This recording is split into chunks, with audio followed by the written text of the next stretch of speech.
And then all of a sudden, after watching this show for maybe 30, 40 minutes, the cap finally breached, was able to get almost completely out of the water. And it was like it must have been the most excited little kid in the world. He looked like all of a sudden he was like super hopped up on sugar.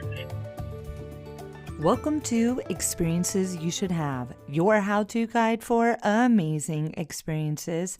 I'm Gail, your host, and we are going to be going back to the ocean today and back to Baja, Mexico.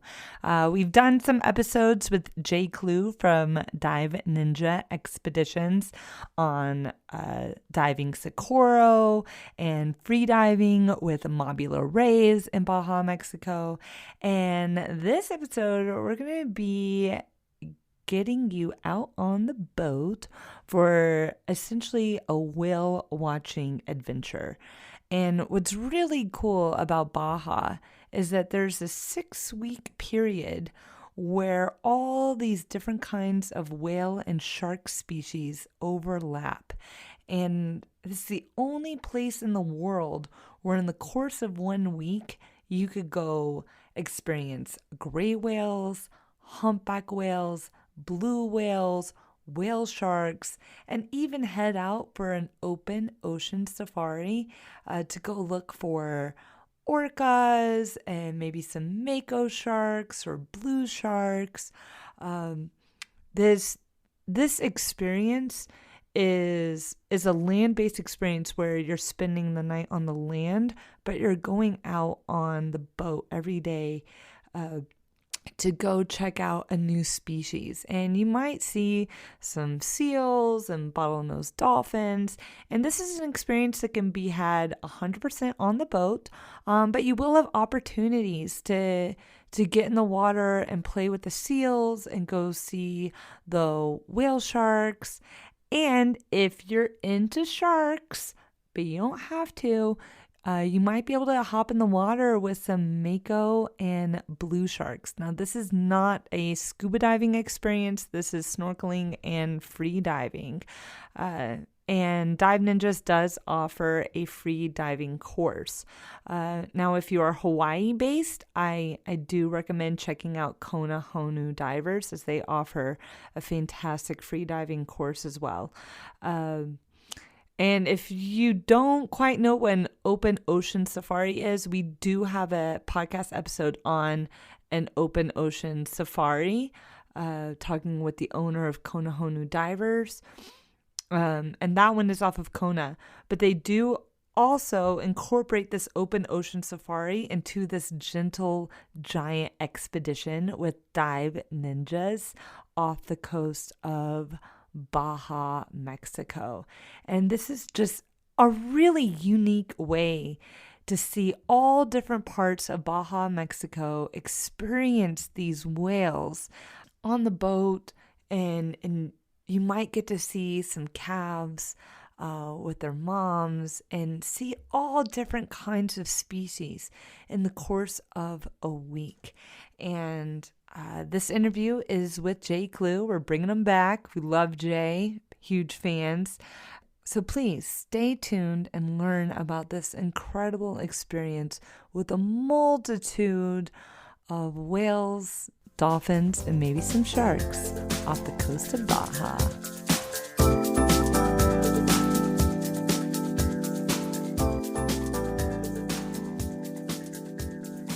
Welcome, Jay, to Experiences You Should Have, your how-to guide for amazing experiences. Thank you for coming. Thank you for having me.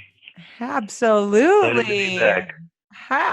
You are my favorite adventurer out there, listeners. You may notice there's lots of episodes here with Jay because he does cool stuff, and I really love these adventures and just want to keep on sharing them with you. And so we are talking about this gentle giant expedition happening in Baja, Mexico with Dive Ninjas, which Jay is your team leader at Dive Ninja Expeditions.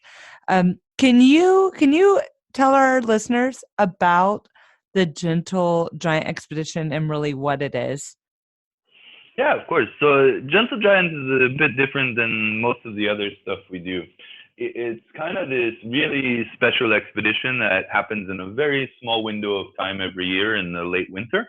Um, Essentially, in Baja, you have lots of whales and whale sharks and all these kind of big animals that come through the area at different periods and different times of the year. But you have about this 5 6 week window that runs from about the middle of February to about late March, where you can actually, in the course of maybe like an 8 day trip, see all these different animals. Instead of having to say, if you wanted to see all these animals anywhere else in the world, you would need to go to like, 6 different locations to be able to find them on, 4 different continents. So it's a very special thing that happens. What it is a kind of like a whale watching expedition, but it also has some things where we get in the water and we get to do different things, snorkeling and whale watching, visiting mangroves, et cetera, and kind of get to see a good chunk of Baja California in the process. Now, whale watching expedition, what types of whales are you seeing, and what other non-whales are that you might see on this trip? And then tell me about the different locations that you're going to see these creatures. Sure. So the whales that we're aiming to see, the primary ones are the humpback whale, the gray whale, and the largest animal that's ever lived on Earth, the blue whale. We also see fin whales, minke whales, orcas. We've pods of dolphins, even super pods of dolphins, whale sharks, sea lions, mako sharks, blue sharks, and pretty much anything else the Pacific Ocean or the Sea of Cortez can throw at us during the week. We've had some crazy stuff over the years. As for locations, we start off in Cabo San Lucas, where our home base is for Dive Ninja Expedition. There, we usually go out and we'll do like an open ocean safari and some humpback whale watching. Cabo is really famous for humpbacks. We get thousands of humpbacks that come to the area every year. They come down there to mate and to give birth to their young in the warmer waters before they head back north. It's really, really beautiful. The humpbacks in general are really crazy to watch because they're one of the more acrobatic whales. They love to breach and smash the water and smack it with their tails, and they're really, really active animals. One of the coolest experiences I've seen with them was last year. We were out and there was a mother and an escort whale and a young calf, maybe a 3 month old or 4 months old. And the calf was trying to breach from the water like the escort was. So it was almost like the escort was trying to teach him. The escort would kind of breach from the water, really, beautiful, out of the water, smash down, thunder like sounds and everything. And then you'd see this baby try and go and do it. And the baby would basically kind of like almost get out of the water, but not really, and then like flop down and just like flip around on the surface and then go underwater. And then the escort would come back up again and, thunderous splash down into the water. And the baby would try again and keep kind of messing up. And then all of a sudden, after watching this show for maybe 30, 40 minutes, the baby, the calf, finally breached, was able to get almost completely out of the water. And it was like it must have been the most excited little kid in the world. He looked like all of a sudden he was like super hopped up on sugar. The baby just kept breaching over and over and over, like taking off down the coast. They was just like breach, breach, breach, breach, breach, breach. Meanwhile, the mom and the escort are like super far behind, trying to catch up to him. Like, wait, slow down, slow down. It's super funny. Oh, I love it. I love it. So that's the first place we start. Usually also on the open ocean safaris, when we go out for the humpbacks, we usually spend part of the day looking for sharks. This time of year is really good to see short fin mako sharks here. As they migrate through the area. It's also really good to see blue sharks in this area at that time too.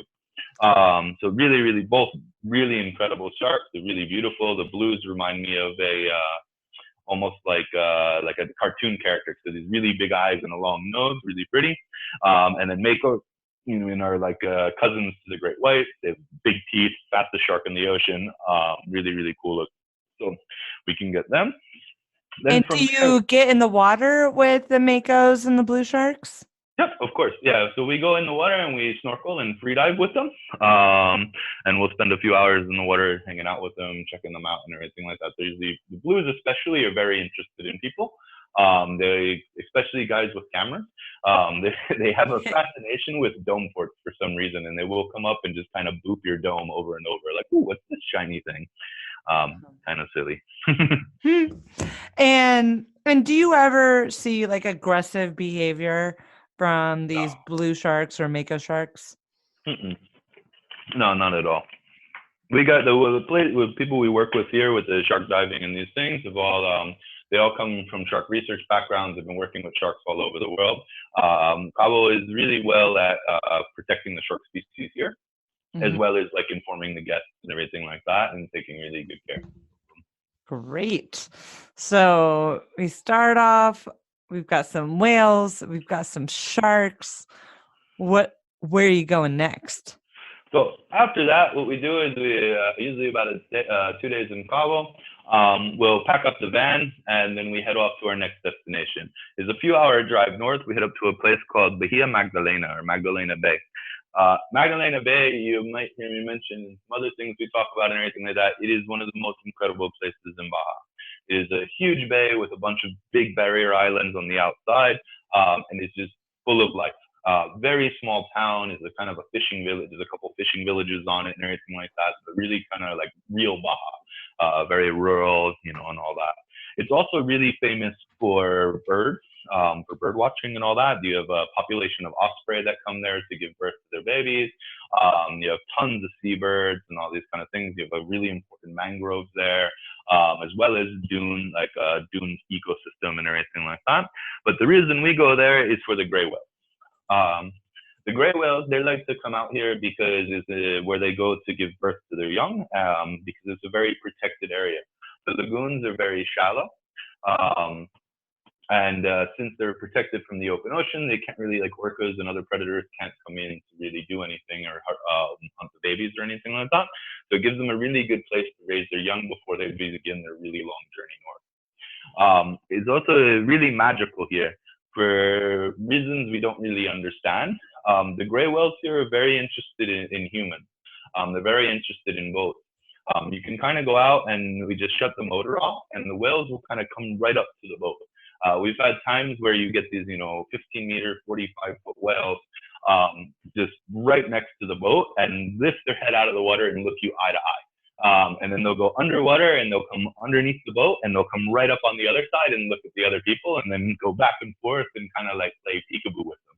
It's mind blowing. I mean, the whales are bigger than the boat you're on and they'll kind of just bounce back and forth and check a spy hop and check it out and everything like that. And also we get this really strange behavior with the mothers. A lot of times what they'll do is they'll actually lift their calf, their baby, onto their nose and push the baby up to the boat. So almost lift it out of the water and be like, look at my baby. He's really pretty, isn't it? It's incredible. It's like Lion King, but in the water. Yes, I love it. I love it. So where to next? From there, we go out to, we cross the peninsula and we go from the Pacific side over to the Sea of Cortez to a place called Loreto. Loreto is really famous because at this time of year, you have blue whales that come into the area to feed. And blue whales is just an incredible animal. We also have fin whales, minke whales. Last year, we actually seen a hybrid whale, which is a mix of two species of whale together, a blue and a fin. We've also had super pots of dolphins, giant bait balls, and just this area in general is incredible. It's just massive mountains as a backdrop behind you. The water is almost always like glass in the bay. Like it's just a really, really incredible place. But for me, it's like one of the best things of being out there and being with the blue whales, because Loreto is such a small area, kind of a quieter area, and the water is so flat and so quiet in the ocean there, that you kind of go out to the area where the blue whales hang out and you just shut the motor off. We don't actively search for them by vision, for instance. We go out there, we shut the motor off, and you just wait and listen. And then all of a sudden you'll hear, like when it comes up to the surface, you'll hear the breath echo across the ocean. It is one of the most incredible things to feel and see or hear, because you're talking, this is the largest animal that's ever lived on Earth in the entire history of Earth. Mhm. And when its breath comes out, it's like thunderous. And their blow from the top of their head can almost be up to 9 meters or 30 feet tall. It's incredible. You can see it from like a mile away. Wow. Wow. So we'll do that, and then from there we head out to check out some really old, like 4,000 to 6,000-year-old cave paintings out in the mountains, as well as like a Spanish mission. And then we start to head back south on the Sea of Cortez side of the peninsula, making a stop off in La Paz to see the last giant of Baja, our resident population of whale sharks. Um, so we'll go out in La Paz Bay to see the whale sharks for the day and get to see them. This time of year we have a lot of juvenile whale sharks that are in the bay feeding and everything. So we'll spend some time swimming with them and seeing these guys, the largest fish in the ocean. And then before heading back in, we usually make a stop off at the sea lion colony to see one of our favorites. They're not really giants because at this time they're puppies, so they're very small, but they're super, super fun to be in the water with and snorkel with. Like, I'd say as incredible as swimming with the whale sharks are our sea lion pups. Yeah. This time of year, they're grown up enough that the parents are starting to give them a little more leniency. So these little guys are extremely mischievous, and they love playing with divers and snorkelers. So they'll come up and they kind of like check you out, and then they'll fly around you really fast, and they'll come super, super slow and look at you all slow, and then they take off and kind of spin around you again. And the next thing you know, you're swimming along, and one's grabbing your fin and biting it and trying to steal your fin from you. And they're very, very mischievous little guys. Oh, I love them. They're so much fun, and I love getting to play with them. That is super, super, super fun. It is the best. Wow. I mean, this is an incredible trip. You're seeing so many different kinds of whales, of sharks, whale sharks, seals. I mean, this is an experience you should have. And Yeah. and I'm just curious, in your own words, why should someone experience this? I would say, for me, one of the main reasons I actually ended up moving to Baja and living here is there is nowhere else on the planet that has this. There's nowhere in the world where you can see, blue whales, humpback whales, gray whales, whale sharks, sea lions, mako sharks, all in the course of 1 week. It's like, incredibly rare. And Baja in general is home to 1/3 of the world's marine mammals. And in winter time, we host more migratory marine mammals than anywhere else on Earth. It is a mind-blowing place. Feels like when we drive up the coast to go to these places, a lot of times you can just look out the window and see whales breaching off the coast or blowing and everything like that. It is mind-blowing. So it's just something for me that's just, you get to see some of the largest animals on Earth, some of the most beautiful creatures, intelligent creatures, and everything like that. And so many bucket list species, but all done in 1 week. Mm-hmm. Incredible. I want to go on this trip. I just got to go talk to my husband, and you have convinced me. I am going to do this. Gotta come Possibly down and visit, definitely. 2020. Yeah, we got the spaces.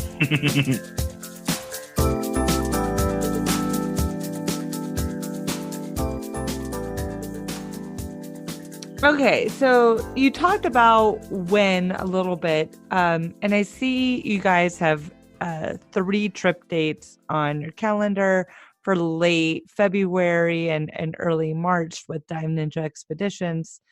Uh, do you have the same chance of seeing these creatures on any of these 3 weeks that you're offering this? Yeah, so we've pretty much we have 4 trips next season. We may be adding a 5th one. We're debating on it right Okay. now. We're potentially going to add a 5th, but at the moment, there's 4 trips. One of them is already been sold out by a group called Girls at Scuba. They've taken the entire week for their guests. Then the other ones, basically from scouting and exploring these last years and everything like that, we've kind of figured out when the best window is to see, everything. We used to start the trips a little bit earlier in February and run a couple more weeks. But we've learned in the last few years that the blue whales have started to show up a little bit later in the season, where Mm-hmm. they used to arrive always in January, like the end of January. Lately, they've been arriving, we start to see them more commonly, usually the first week or 2 weeks of February. So what we've done is we've started to push the trips back a little bit, and not run trips in the beginning. So we have a much higher chance of actually seeing blue whales. All the other guys, they're always there. You know what I mean? Or well, not always, but they're there for the whole season. So it's just the blue whales. So that's why we kind of pushed the schedule back a little bit to accommodate that the blue whales have started to arrive like a week or so later than they used to. Mm-hmm. And it looks like you can go ahead and book these trips right now for 2020. Just curious, when will you open up these trips for 2021? So we'll be opening 2021 probably in a month or two. Usually we release it towards the end of the year. The 2020 dates have just gone online recently, so now we're going to start pushing for the 2021 ones. In the next, I'd say, couple months, we'll start to release the dates for that. Okay. And how much does it cost to go on this trip? So the expedition series for 2020 is 2,585 US dollars. And this includes pretty much everything. It includes your accommodation, it includes all the activities, it includes all the marine park fees because you're entering about 4 or 5 different marine parks while you're on the trip. It includes all the transportation between the different areas. We also have one of our expert wildlife guides from Dive Ninjas will be with you the whole week, and all that kind of stuff. What about food? Food's the only thing we don't really include fully. We do include light breakfast at the hotels and everything like that, the accommodations. When we're on the boats for full days, we include lunch and snacks and everything like that. If it's half days, then we just include snacks and drinks. But normally, what it is, these are very in like kind of like true dive ninja fashion. We only work with very small groups for these. We keep it to a maximum of 6 passengers, like 6 guests for every trip. So what we do is we've found that instead of kind of forcing the guide or the guests to eat a specific thing at a every day or something like that, we prefer to leave food out of the cost and take them out. And what we do is every day the guide will talk to the guests and be like, hey, so what are you guys in the mood for tonight? And let's all go out for dinner. Or if you don't want to go out and you prefer to order in, you can also order from here, or you can get this, or we can bring you something back, or blah, blah, blah, blah, blah. We found that it works a lot better to kind of give freedom, you know what I mean, to the guests, Mhm. than kind of forcing you into a meal plan or something. Right, right. And in my experience, a tip is usually not included in the trip price. What is the recommended tip on this trip? Yeah, same as pretty much any other kind of live aboard or these kind of expedition trips. We usually recommend 10 to 15%, but of course it's at the guest discretion. Okay, perfect. And what age is recommended for this trip? How young can you be um, to go on this trip? And also, is this recommended for um, like an older adult who maybe has limited mobility? Yeah, so with on the younger side, I mean, there's really no age limit. We usually recommend 8 to 10 years old, something like that. The only place where being too young could be an issue, or the only part of the trip, would be with the sharks.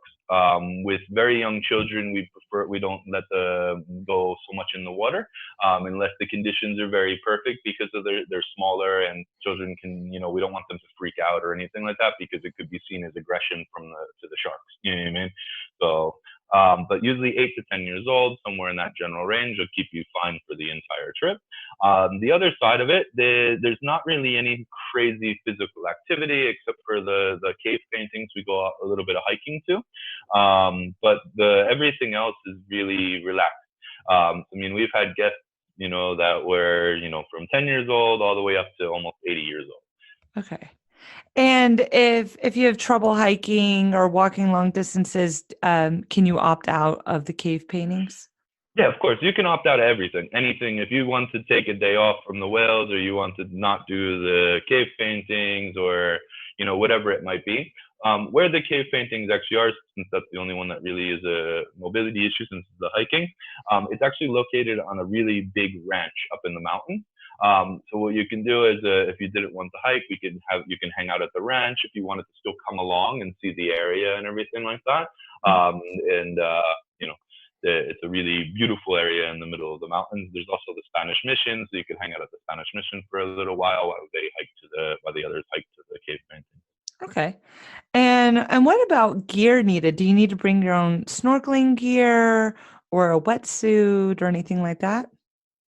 It's really up to the guest. You can bring your own snorkel mask, fins, and wetsuit if you prefer, or if you prefer to travel light, we can rent the equipment too. We have it all, so Okay, great. nothing special really needed. And do you have any special recommendations for bringing a camera on the trip? Yeah, first, the main recommendation is to definitely bring your camera because it's some incredible stuff. Um, but for photographers or more hardcore photographers and videographers and anything like that, the big recommendation we always give is to bring, if you can, bring two cameras, one for underwater and one for topside. This is because some of the areas, for instance, like the gray whales, when they come very close to the boat, you can lean over the edge of the boat and shoot some footage underwater, and get some photos under the water. But then, maybe 2 seconds later, there's another whale breaching 100 meters or 300 feet off the side of the boat somewhere further away, and you're going to want your camera dry so that you could shoot that. So we usually recommend for the more hardcore photographers is if they can to bring one for underwater and one for above water. We also recommend to bring a long lens if you're shooting a DSLR or a mirrorless or something like that, so that you can get some really good shots of the birds, you can get shots of the whales in the distance and these kind of things. Perfect. Now, I read that you guys were just awarded a very special award. Can you talk about that? Sure. That's awesome. Yeah. So we recently we were given a recognition from TRIMA, which is a marine mammal research center here in Mexico. It's based in Baja. They've been operating since the 80s. They're considered one of the top marine mammal research centers in Mexico. This year, we were doing a lot of work with helping them with the research project with the gray whales and everything like that. And they gave us this award or recognition because of our work in ecotourism and how we've been promoting conservation of the whales and working to protect the whales and everything like that, as well as being an asset in supporting their research with the gray whales in the area and furthering conservation efforts here in Mexico. Beautiful. I absolutely love that. I'm all about ocean conservation and I'm a huge advocate. So thank you very much. No problem. Thank you. Yeah. Is there anything else you'd like to share with our listeners about this incredible experience? Trying to think of what else. I mean, one thing for saying going back to like gear or anything like that, not really gear, but usually we recommend these areas. One, I mean, Baja is a desert, so in the mornings and at night, the temperatures can drop pretty low, not freezing or anything like that, 50, 60 Fahrenheit, or maybe in the 15 to 17 Celsius range.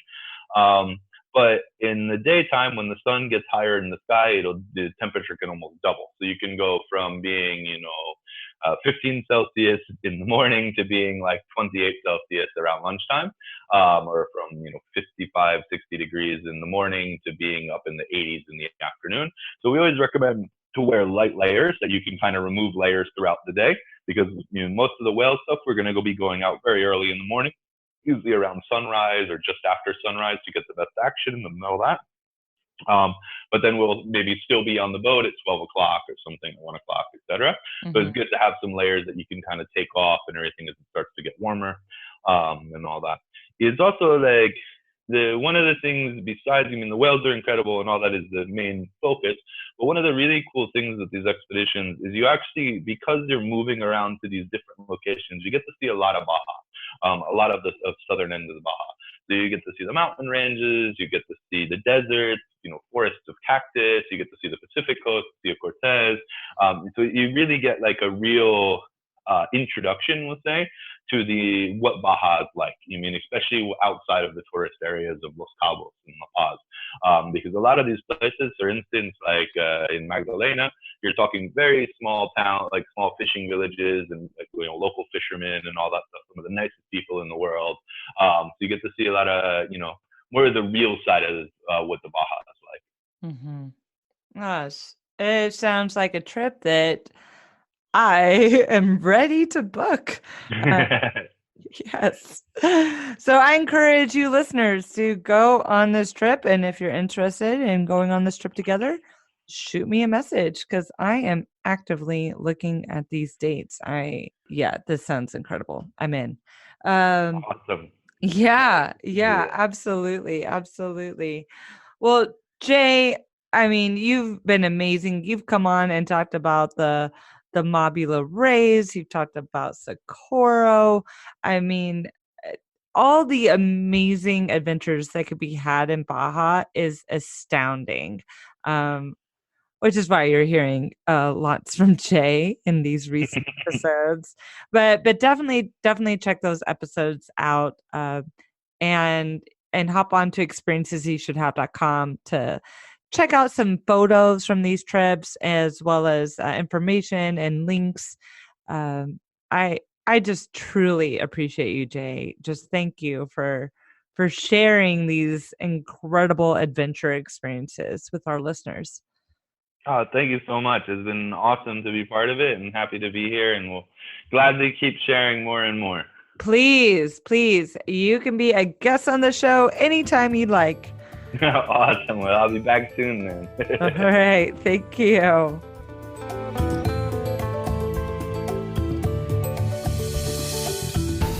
Thank you so much for listening to Experiences You Should Have. And if you love discovering new experiences and you want your friends to learn about these experiences, then share this episode and share this podcast with your loved ones. And check us out on Instagram on Experiences Podcast. We're always posting new information there. A new episode comes out every other week, usually on the weekend.